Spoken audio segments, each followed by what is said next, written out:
In this episode, I'm joined by Dressage Naturally licensed instructor Shauna Lewis to talk about the challenges students have had with putting horses in training. We'll share stories of when it worked and when it didn't, and we'll give tips for how you can set yourself up for success if you think you do need to put your horse into training. So here we go, episode 105, Horses in Training. Hi, I'm Karen Rohlf, and welcome to Horse Training in Harmony. This podcast is about you making progress with your horse in a way that you both can love. It's about learning how to move and be in harmony. Because yes, you really can develop a horse to be both athletic and happy. When we show up as our best selves for our horses will show up for us. So let's get started. All right. Hi, Shauna. Hi, Karen. Thank you so much for jumping on this podcast to talk about this really important topic today. Yeah, I'm so excited to be here. This is going to be fun. Yeah. So it's such an important topic. And recently Shauna, came to me and she's like, I just keep having people come to me or students come to me and explain, this issue that keeps coming up. And so we started to talk about it and I went, wait, let's do a podcast. So thank you for agreeing to do it here. So we kind of held back the conversation a little bit until we got here. So this is going to be a musing and a rambling and a sharing of stories around this idea of putting your horse in training. But then we're also going to try to organize a little bit and leave, we're going to try to come up with a kind of impromptu list of, reasons why it could go wrong when you put your horse in training or send your horse for training, and then reasons why it would work, because it can work. So are you up for this, Shauna? Yeah, I think so. I'm excited to talk about it. Okay, here we go. Shauna loves being on podcasts. Yes, so much. All right. So maybe, Shauna, you can start by just sharing some of the recent stories that made you bring up this subject with me to begin with. Yeah, so I'll have either students or another trainer will call and be talking about this. Like they've either, the trainer, say if it's the trainer calling and I'm talking to them, it's like they've had horses in training and everything's going great and they try to put the horse back with the owner and they seem to set it up right, but then the horse gets back with the owner and there maybe is not enough follow through, and then 3-6 months later things are going wrong again. And they don't know why. And now they're with another trainer because of the distance. So they're in a different location with another trainer and things are going wrong. But then I also talk to a lot of students who I'm either on the consult calls that we do and they're come to us of what to do and where to start and how to get started with your programs. And they've had the same stories. They've put their horse with a trainer. They thought the trainer was good. They thought they did their homework in finding the right person. And then they get the horse back. And the horse is a mess. And they don't know. It's worse than when they sent the horse off. And they're like, I don't know what went wrong. And I don't know what to do. And it was just a horrible thing. And I'll never do that again. And so it just, it's kind of got me thinking about this because it seems to come up quite often. And how to help those students, Yeah. What can they do? And maybe they don't need to send their horse to a trainer. Maybe there's other resources out there, like the programs that we have that can help them. And they just thought they needed to send the horse off somewhere. Yeah. Yeah. Yeah. I think this is what's tricky about this subject is I can imagine so many different scenarios.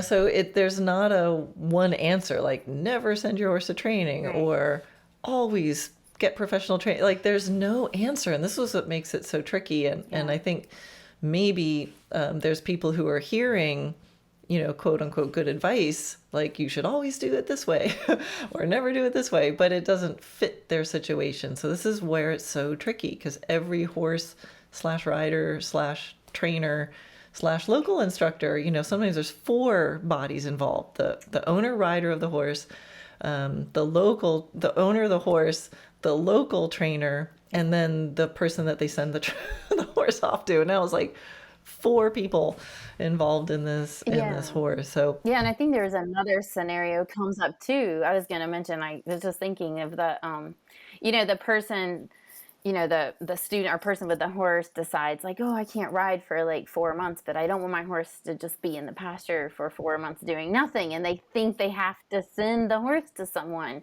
and maybe they really don't if they set that up really good and they go, oh, well, even if I have 10 or 15 minutes with my horse a day is better than sending them off and getting them back a mess. So that was another scenario too that people, that question comes up too. Should I send my horse to somebody when I'm not doing anything with them, or they feel like they're not doing anything? Yeah. Well, maybe we should, I thought it'd be interesting to kind of tell some stories of particular scenarios that have worked and that have not worked. And just give some examples of the sorts of things, because I've had scenarios where I've been the trainer that people have sent their horses to, and it's worked. And there's been times when I've been the trainer that people send it to, and I think it's worked, but that ended up not working. So this is definitely not going to be a student bashing or a trainer bashing session, because it's the scenario. We need to look at like, why did these things work and why did they not? So maybe I'll, because I like to start on positives and end on positives. So I'm going to get a positive in there first, just to kind of confirm this is not about bashing the situation. So when I've had lots of horses in training, and trying to think about like when did it work. I've had horses in training back in New York where like the students were there and I would train the horse a certain number of days a week, and then they'd usually have lessons on it a certain number of days a week, and those tended to work really well, especially the more present the person was, because they were part of the team. They were really involved in it. But even if they weren't involved, like that kind of makes sense. Yeah, that makes sense. But when I first came to Florida and then I ran off and studied with the Pirellis for a little bit, I had a student send her horse with me. And she sent it with me. She's like, here, huge responsibility. And I trained the horse, in a very different method than she was used to, because she was just a regular dressage student of mine. And now I was doing this different stuff, and she trusted me and brought the horse to Colorado. And I put a lot of training into this horse, and it was very different. And then when we came back, it was like a happily ever after scenario. And again, so she wasn't present, but what she did was she was studying this new system. She was like involved. And when I came home, we were together and putting the horse and rider together. And there were a lot of touch points. So that's when I was kind of thinking of the stories of success. That was the common thread. Like the owners were present. It was a team event, and there was a lot of communication involved, and she knew me well. So she had done her research and that she had known me for the past, 5 years or so. Right. So those are some success stories for me. Do you have any success stories or? No, I know you've got a bunch of ones that you know of, because everybody, so many of my Dressage Naturally students end up talking to Shauna. She's like, so she knows all the like, right, those stories. Yeah, well, I was thinking of that story of Carisco. Even though he didn't end up back with his owner, the original owner, he did end up with an amazing person, and we were able to set that up right. But yeah, he was a horse that had been passed around through like different trainers and was a mess. And there's a video of him in the classroom when we first got very well known, highly good reputation, highly, professional dressage trainers. Yeah, Right. yeah, So right, yeah. those are the kind of barns he was in. Yeah, and then his owner contacted me because she had no idea what to do and was told she had to like get rid of him, get him out of the barn because he wasn't fit to be, sold to an amateur. So she was kind of at a loss and had to do something. So that was when we took him and brought him to your place, and he just was just misunderstood, right? Like he was just totally misunderstood and ridden in a way that was not the right way for him, and then being passed around. And of course she didn't really know about have the background with the relationship and really building a relationship, and neither did any of those trainers. But she decided she just wanted to find the right home for him, even after seeing him 3 months that he completely changed. I always feel like that was a success story. We were able to, like, that person, at least she was open to finding another place for him. He wasn't the right horse for her, but to someone else he was like amazing. So I love that story of him.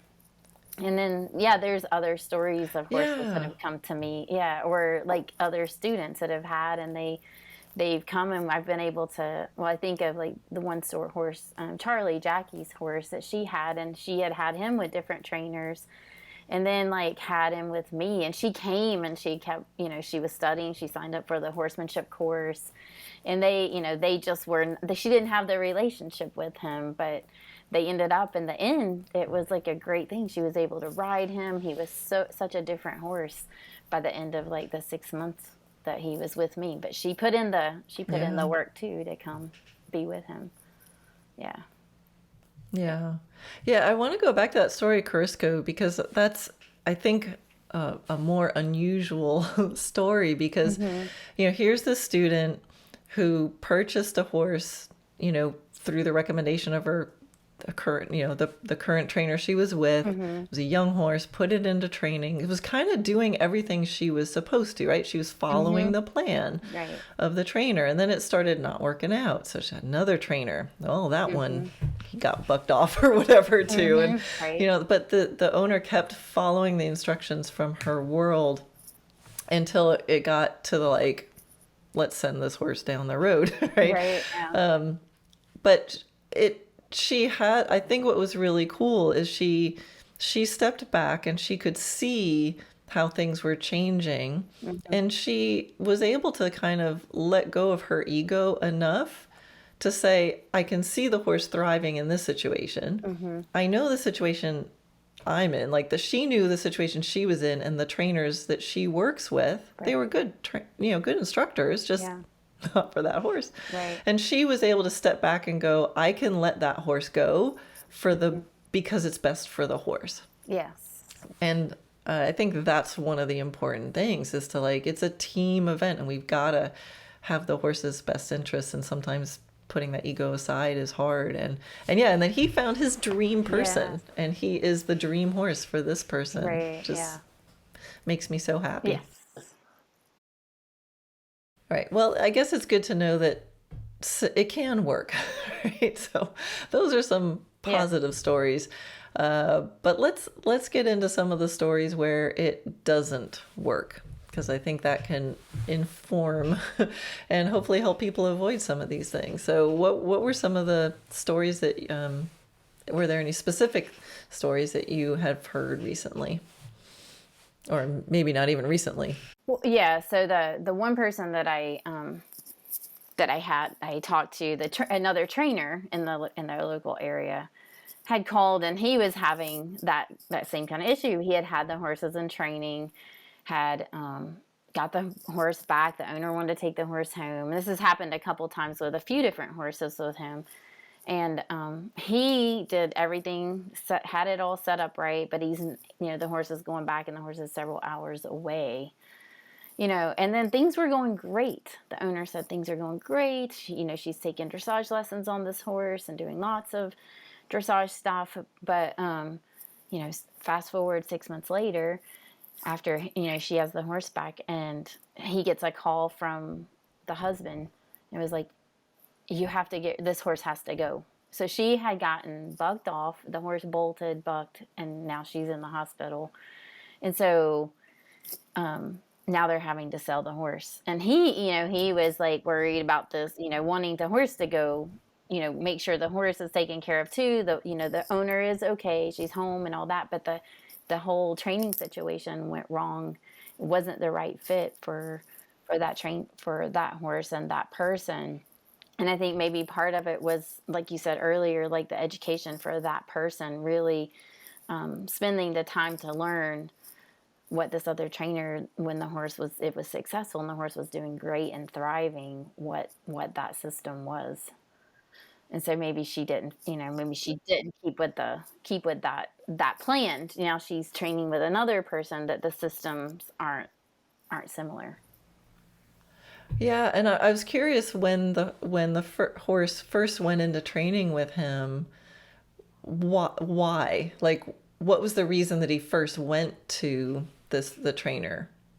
Like, Yeah, was it and just that for education, or whether was there already a problem of Yeah, there were looking already things coming or up. things? There was already Okay, some tension and some things going on there when he got the horse too. So, yeah, gotcha. and things started going well, and she was doing great when she came to, be with this horse and taking lessons with him.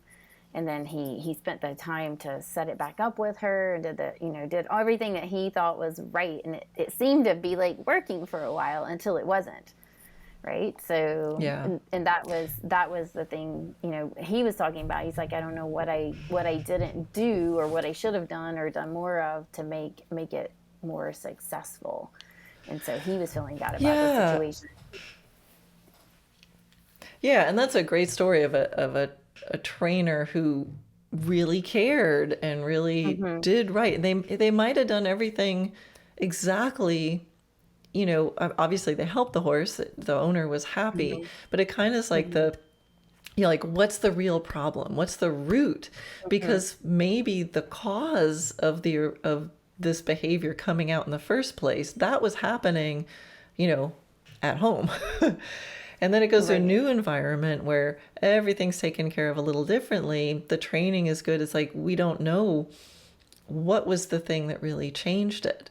So obviously the horse was better in that environment. Went home, there was like a little residual positive thing, but Hmm. there must be something at home that's, causing that behavior and building it up. And I think sometimes just that change of location, there's everything affects everything, so sometimes just the way Right. they're, Yeah.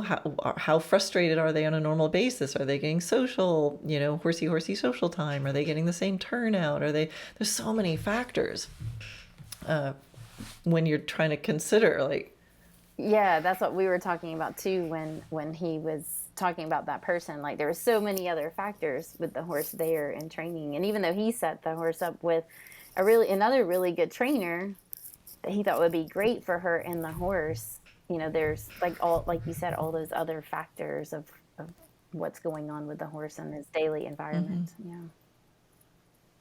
yeah. And I'm wondering, like, also what are the warning signs, because maybe there's warning signs that are accumulating also. Hmm. So I think it comes down to, again, just knowing it's this attitude of I'm going to go put my horse over here and have him fixed. That's, I think, usually not a productive way of thinking about it. It's like that horse, there's something wrong with the horse. The horse needs to be fixed, and that person over there is going to fix it. And then when it comes back, it's repaired. I think that's a setup for failure if that's the way you're looking at it.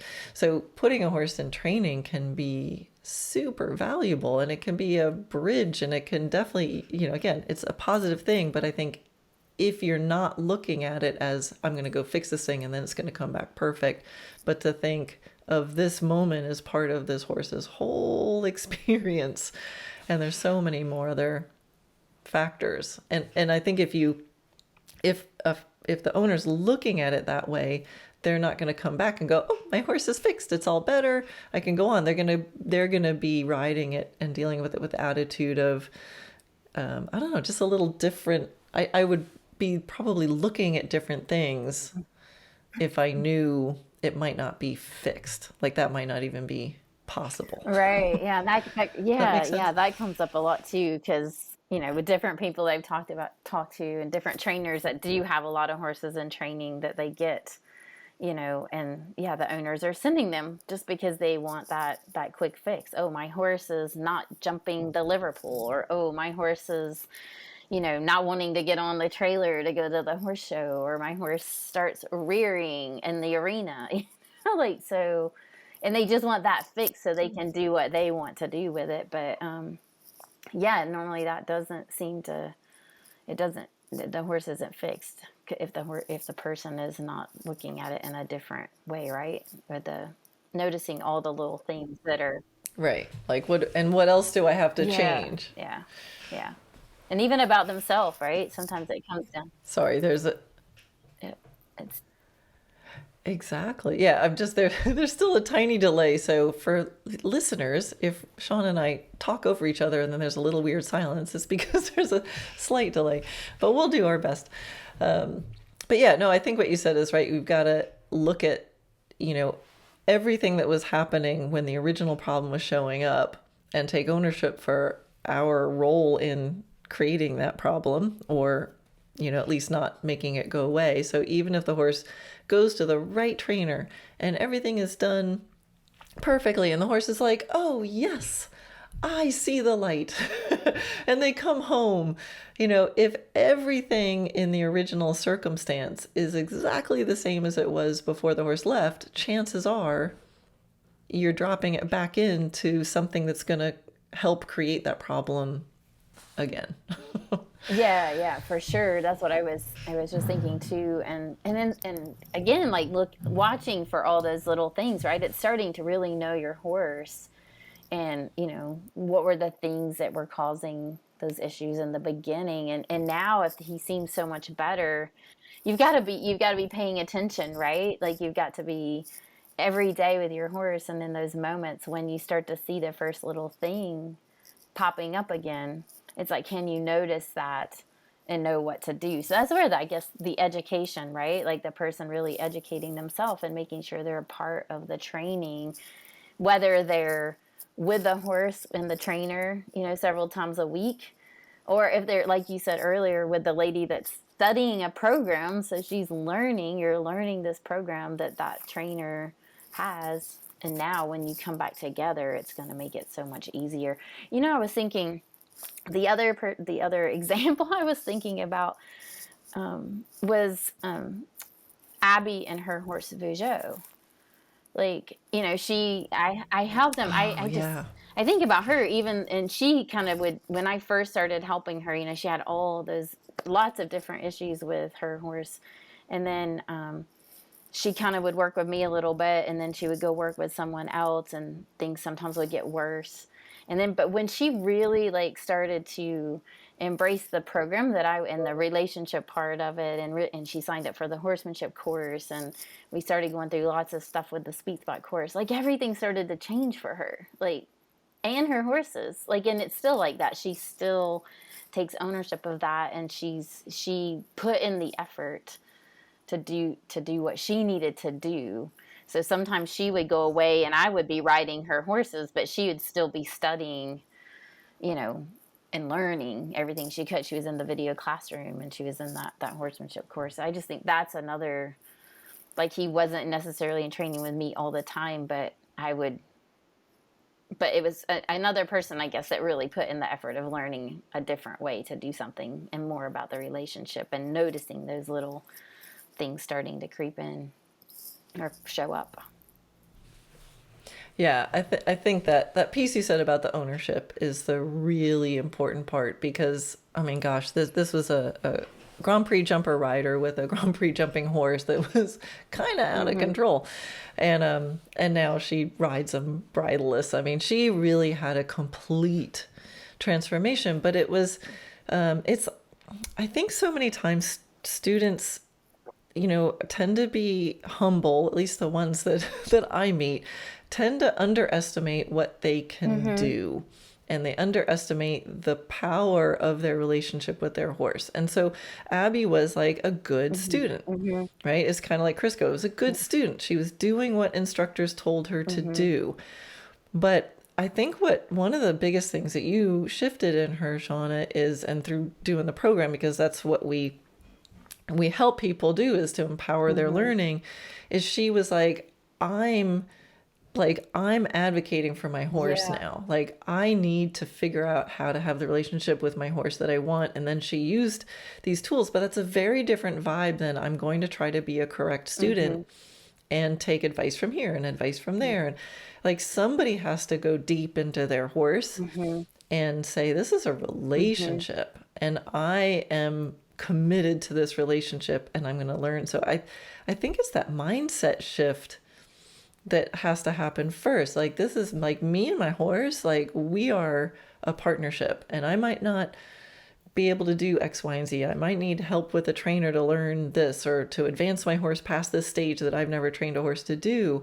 But that attitude of like, we're together on this and I'm here to help you, which is what Carisco's owner ended up doing. She Yes. shifted from, I'm just an obedient student, to going, this horse needs to be happy and he needs this kind of situation and I can't give it to him, so I'm going to go put him Yeah. here.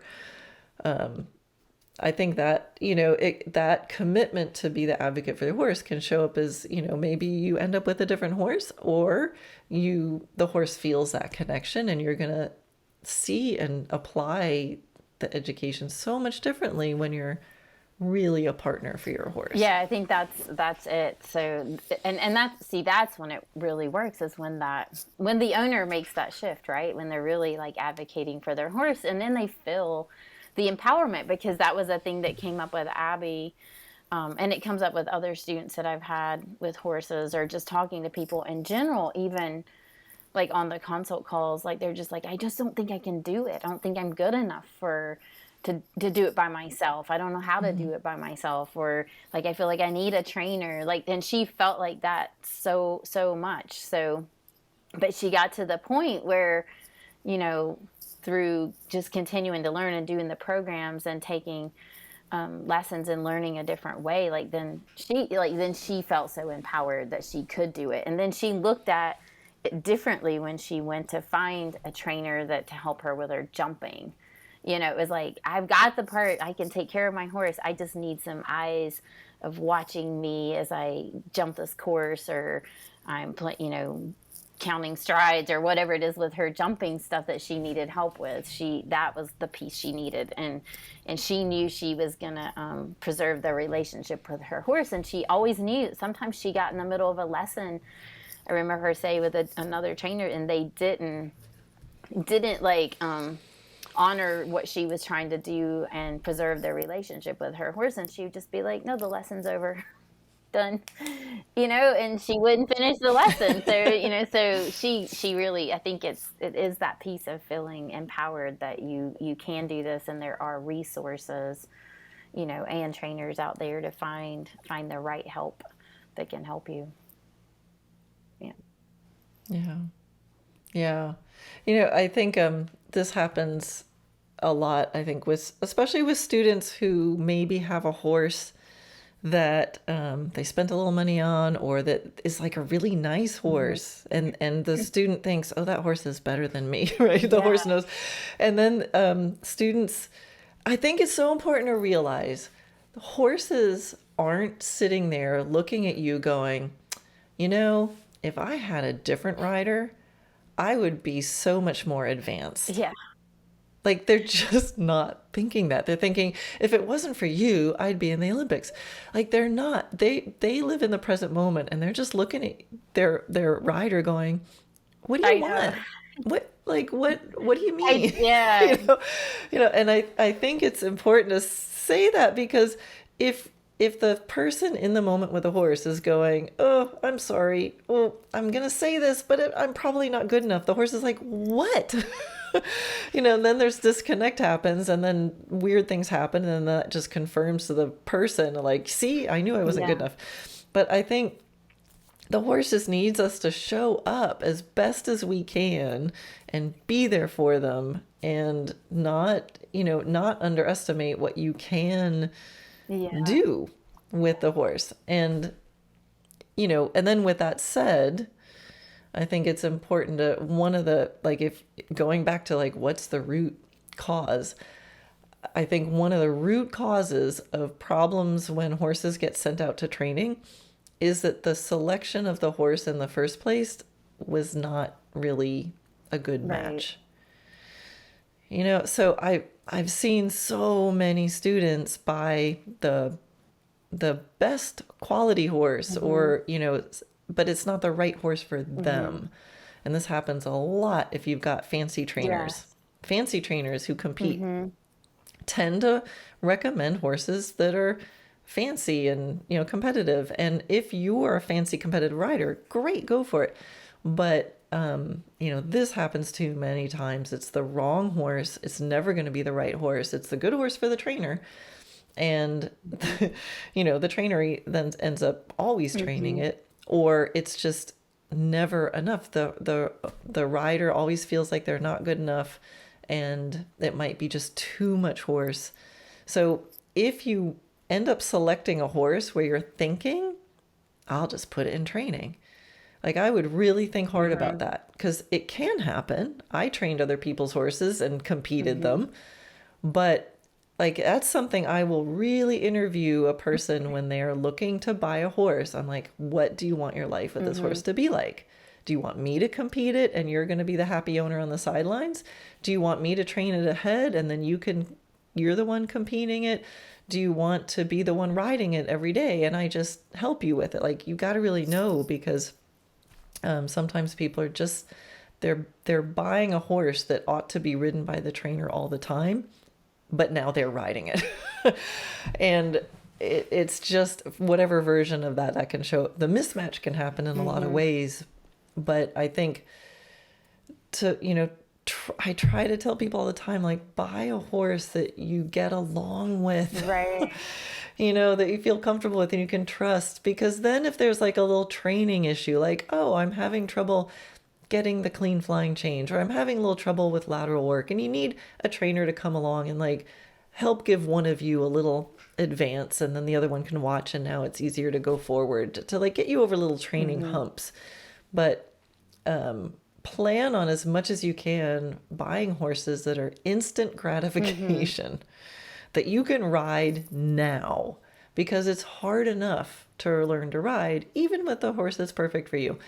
So I think that's one of the things, like, to not buy horses that need to be in training unless you're really confident about the process and you have a trainer that really you can trust and that's very clear on your goals for that training. Yeah, I think that's so important, because that comes up so many times, that in just different discussions too, the horse is just either way too much, way too much horse for that person, and they don't have the right help for it again, or just they don't get along. They, like you said, they just don't. They don't click. So I always tell people to, like, spend as much time when you're looking for horses. I've had a few people lately that will call me and ask me stuff about, they've looked at different horses, and they either just really didn't go spend enough time with the horse, or they weren't really clear on their goals, right? And it just ended up not being a great match for each other. But like, and then another person too, like what you were talking about earlier, where they just, they're looking at horses and they think they found a really nice horse that knows a lot and has done a lot of stuff and seems to be a great horse. And they were just like, but I'm just not good enough for that horse. Like, and I was like, but if you're going to give the horse a great life and you get along, and the horse, you're comfortable riding the horse and you feel safe riding the horse and you're going to have fun, that horse doesn't know that he doesn't, like, that he's a grumpy horse and needs to go to or has been going to shows all the time, right? If he's happy with you and you're happy with him, like, what is it? I mean, because she just was like, but I'm not good enough. I can't ride, and I don't know if I can do this with him or do that with him. But I was like, but he's the perfect match for her, really, because he knows and she can learn a lot on him. But she just was feeling like inadequate, that he needed somebody that could take him to all the shows and go do all this stuff with him. She just wanted a horse like that to be at home with and learn more on. But so it's interesting, right? Yeah, people Yeah, people underestimate the value of a really nice schoolmaster. Yeah. Yeah. Now I have another version of horses being sent away for training and have it not working. And again, I'll use myself as the trainer because I'm not going to go it's easy just to go, that trainer stunk it up. And that does happen. But I've had horses, two different horses that were put into training with me, knowing who I am and what I do and the partnership and all of this stuff. This one came to me, the owner, it was a amateur dressage rider, and her horse was in good training with a nice, reputable trainer. But the complaints she came with were she was riding it in a double bridle, and she had to ice her hands after each ride. Like, that's how heavy and strong, and, you know, just everything was locked up. And yeah, spurs, double bridle, hanging on the bit, all this stuff.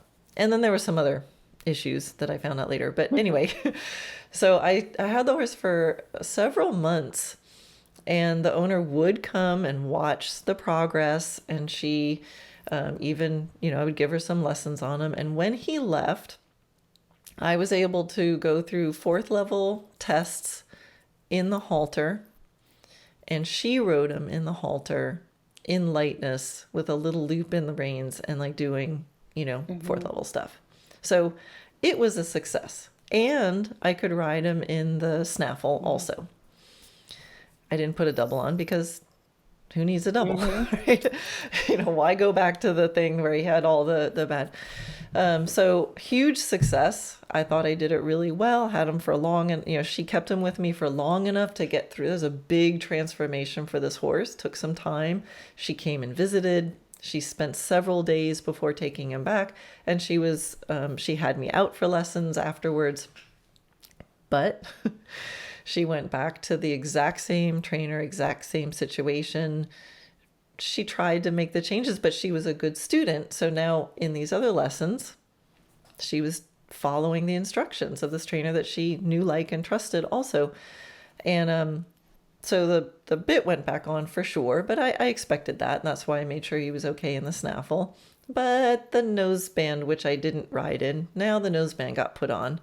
And then it put on tighter. And then they wanted to do some shows, so the double bridle went on. And the next thing you know is now the horse does not tolerate. So he was kind of insensitive when he came, and now he saw the light, and now he was intolerant of that kind of riding. So it's like, oh, the tongue is going out, the tongue is going over the bit, the tongue, you know, when the double was in the mouth. So things got tighter, and pretty soon they're right back.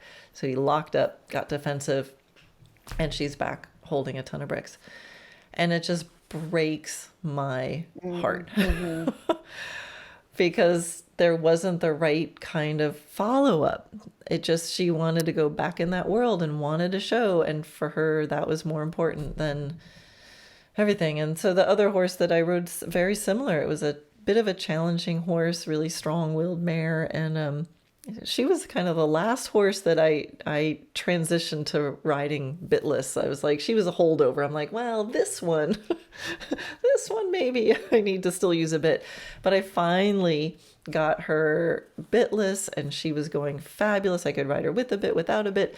She was wonderful. She was pretty bold and would kind of choose her direction sometimes. So I got her. She was just lovely. Went back to the same situation, same trainers, and now she started rearing, and she had never reared before. And of course, I was blamed for teaching the horse to rear, and I'm like, she's intolerant. Like, once they see the light, sometimes when they go back, they're like, okay, I used to tolerate this, and now I see that there's a difference, and I'm not going to tolerate it anymore. So there's one where I was the trainer they sent it to, and I would say it was successful. The owner could ride her and do everything I said, but went right back to those original circumstances. And now the horse was like hell's nose. And they solved it their way, and I'm sure they got her all zoned out again. Yeah. Able to tolerate whatever it is they were doing. Yeah, that happens. And that's one of the reasons I don't like to take horses in training anymore. It Right. just I breaks my know, right? heart. As you were telling that, I was just thinking that, yeah, that happens a lot of the times, right? Like the horse, is in training and you're with you or a good trainer that's like changing so much stuff, right? And then they go back and they don't tolerate that stuff. That's happened a few times. And I was thinking to the horse Garth that I have now, I ended up helping, yeah, like Oh, yeah. helping him. That they came to me and he had so many issues when they first got him, like bolting and running through fences. He was an event horse, jumping out of arenas and just so nervous, like couldn't even like stand still at the mounting block, just a nervous wreck. And started helping them with the horse, and he's everything changed. It took about a year, but like because she was learning, putting in the work, but she really did the work and did her homework, signed up for the courses and was doing the courses, and everything was changing. And then she unfortunately moved away, and now the horse is with the aunt that had purchased the horse, and she's an amazing person too and wants the best for the horse.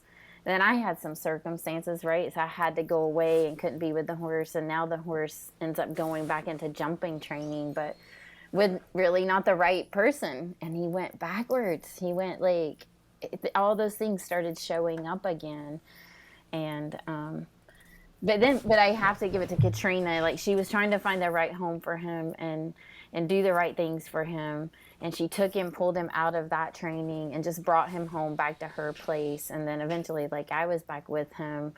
And then she decided she was going to find a home for him. And then the more she thought about it, she was just like, he loves you, and now he's with me. So all the time, but he went through a lot of those Yeah, I things, know. right? Like I couldn't resist, but he was like, but I have to give it to her. Like she really was Yeah. the right person for him was more important than selling him to the wrong person and opening him back up to that same kind of like if he, to Yeah. be in the wrong place, it didn't have the right person. Yeah, So, and it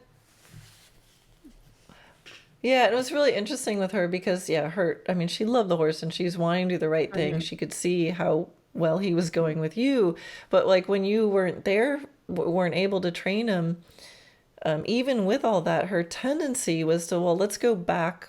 I'll sell him as a jumper. mhm, Here's the jumping person I know. And he went back to the familiar. But this is what humans do. We always pick a familiar mhm, problem, mhm, right? So she's like, well, I'll just go back there. But then, she could see, I was like, oh, now he's going mhm, backwards again. Then he's back with Sean. He's good. Then he goes back there. He's mhm, not good. It's like, but she saw the light. mhm. She wasn't blaming the horse. She Right. was going, oh, here's these circumstances. And the horse is completely Mhm. different in one than the other. And again, it's nothing, that trainer might be very successful with other Right. horses, but for that one, it Right. wasn't. So, well, I think, gosh, we could trade stories I know, all right? day, but let's see if we can kind of, I kind of made two lists of like reasons putting a horse into training goes wrong, and then reasons that putting a horse into training can go well. And I think we've covered a lot Mhm. of them, but so we covered the wrong horse to begin with, thinking it's about fixing the horse. I think that the researching the trainer you're sending them to, I think this is a huge important piece, because a lot of times trainers will have credentials and they'll be the best, in quotes, trainer in the area, or they've won the most stuff, and people will think, oh, that's a successful Mhm. trainer, I'll put my horse with that person. But you've got to like really understand who the trainer is and exactly what they do, Mhm. because trainers tend to specialize in, are they foundation trainers? Are they polishing competitive success trainers? Are they instructors as well as trainers? Are they, what kind of horse do they get along with? Oh, this one likes them really fiery, or this one likes them really, Mhm. quiet. Everybody is different. And to take the time to don't, it's not just like, I'm going to, send my car to the mechanic. It's, who is that person? What are their principles and priorities? Go there, talk to the other students, really understand who that trainer is and what they do, and then kind of tied to that is exactly what are your goals. Because if, the train will just like, yep, I train horses, and it'll go in the line and it'll be trained to do what all the other horses do. But maybe like you don't want it sharpened up for competition. You don't want that kind of horse. You want it to be safer to ride. And do they do that? And how much will they talk to you? Because if the trainer's just like, shut up and give me the horse, Right. you might want to pick a different one. Yeah. Exactly. Yeah.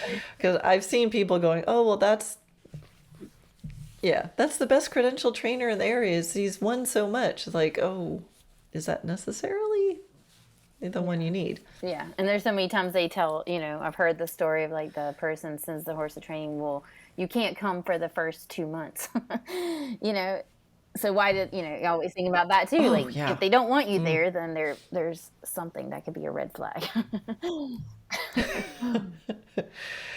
Yes, I think that is a red flag because, when I was a trainer, everybody was on top of everybody else. Like everything you did was out in the light of day. And if it can't be, that's a red flag. Now, having said that, I know that sometimes people don't understand the process, and there's trainers who are not instructors. They don't really like talking to the people. But I think unless you're just going to send your horse to be fixed, you are a person who's advocating for your horse, and you probably need someone who's willing to be part of the team. And the goal is presumably that you and your horse get together. And for most of the people that I work with, it needs to be a trainer that can talk to you, and it's okay to look. Now, they might have rules of like, don't ask me a million questions in the middle of the session. Like it's fine. Like but you can observe, and it's perfectly fine that there's some days that the barn is closed and that's just private time. So the trainer can be in the focus zone, and they don't have to explain everything. And there are some ugly moments in training, even if you're doing things right. But for me, if it's going to go back to the person, I need to be able to explain those moments. And, if I can't, what am I doing? There's a mismatch. It's like it is, like you said, it's a red flag. Right. And listen to that. Yeah. So, let's see. Local instructor not matched with the trainer. Yeah, that's something that I have under the reasons it could go wrong. And if it's a good match, it can be a reason why it could go really well. So if there's a local instructor, they're part of your team, and we need to match. Sometimes people send their horse to training with like a big, aggressive, strong person riding, and then everything at home is really light and fluffy and tiny. Right. And so the horse is trained to deal with a big, aggressive, strong rider, and then it goes back to light, fluffy people, like fluffy, petite people. So you've got to make sure that the whole team is a match. Yes. And to not be afraid to bring a local instructor into it. Again, if they're not willing to talk to you about it, and they're not okay with, hey, I put my horse here and it's learning its XYZ, and then we're going to come back and here's what worked, here's what didn't. If they're going to have an ego problem with that, that's a red flag, I think. Yeah, I would think so too. Yeah. Oh, yeah. Or if you trust your local instructor and they're going, I don't think you should put it with that trainer, like talk about it, find out why. Listen. Yep. Yeah, I asked my neighbor who's a dressage trainer before doing this. I was just like, because she has horses in training in all different circumstances. Like, you ever have this happen? You put it in training and then it stops working. And she's like, oh, all the time. I was like, well, what's the difference? And she said the difference is that the owner has to be really engaged with the process, and has to plan on, if they're planning on going solo with the horse, that they plan on a long integration period at the right time. Yeah. Where it's like the owner watches her ride and train the horse, and then the trainer warms up the horse, and then the owner gets on, and then the owner warms up the horse, and then the trainer maybe tunes it up afterwards, or it goes well. And then the owner rides the horse in the vicinity of the trainer. And then the owner rides it some days on its own and then reports back to the trainer. And then those periods get longer and longer than they can go off. But I think that integration period was the thing that she highlighted.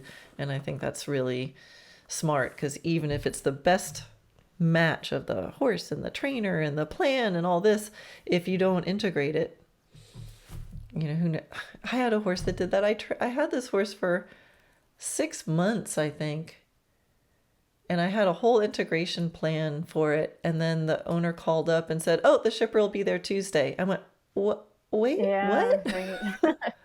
She never saw me do anything. And this was a horse that was unstarted. And then I started it. And, it was interesting to me. Yeah, I know, right? That they didn't want to know anything. I've heard that's come up too with other people. They just want to send it off and think that they get it back and it's just going to be able to, and they don't want to put in the effort. And that's when it falls apart again too, right? So the person, again, it goes back to that the owner needs to really be involved and invested in following up and that plan of what's going to happen after. Yeah. And I think it comes down to like remembering to see it from the horse's perspective, right? They're like in this world and then they're plunked in that world, and who's going to help that be a smooth transition. And one other thing I put on my list was to have it successful is to make sure you're meeting the horse where he is. Yes. I've seen horses come in, like for me, if it's a dressage horse and then it comes in for training and I do my, bitless and sort of renaturalize it and focus on the relationship, it would be really easy for me to have that horse come in and I could do exercises where it would be a complete failure. And I could be like, "Oh, this horse just knows nothing." And it's not true. He doesn't know nothing. He just doesn't know my language, right? So to be able to make sure you're picking trainers that can take the time to understand where the horse is, what is he used to, and ease him into it. I don't just take a horse that's trained more traditionally and start doing all my funny stuff with them. Like I meet them where they are as much as possible, and then I say, "Okay, let me give you this piece. If here's a problem, let me see if I can give you this piece." And I think that happens a lot. Traditional, the rider buys maybe a dressage horse to learn on, and then it's a little antsy at the mounting block, so they send it off to a cowboy natural horsemanship trainer who then rides it bitless, starts flapping things around. The horse is 12 years old. It's never seen things flapping around. Yes, we need to address it, but it's like, "Oh, this is a problem horse." Like, no, you just completely, rocked his world. Yes. And the same thing happens the other way. A person who's like done natural foundation and did their horse bitless and they do all this stuff and they take the time and then they send it to it's finally ready for a dressage lesson. They send it to a trainer and all of a sudden it's got a noseband on, it's tight and it's got draw reins, and the horse is like, "What the heck?" Yeah. So I think to really see it from the horse's perspective, really look at it, and every owner has to be the horse's advocate. And if you don't know how to be their advocate, then you need to ask questions and think about it a little bit more. Yes. Yeah. Oh, well, we had plenty to say about that, huh? Oh, I know. Yeah. And you could go off and talk for days about it. Yeah.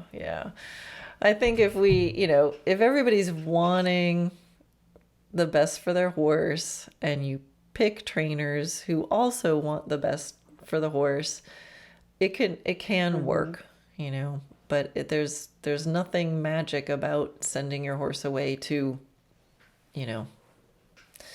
a cowboy or a dressage trainer or whatever it is. Like I wouldn't even think about like that. Like, don't send it to a cowboy, send it to a particular person who's going to do a great job with exactly the problem they're having in such a way that it helps you meet your ultimate goal with your horse.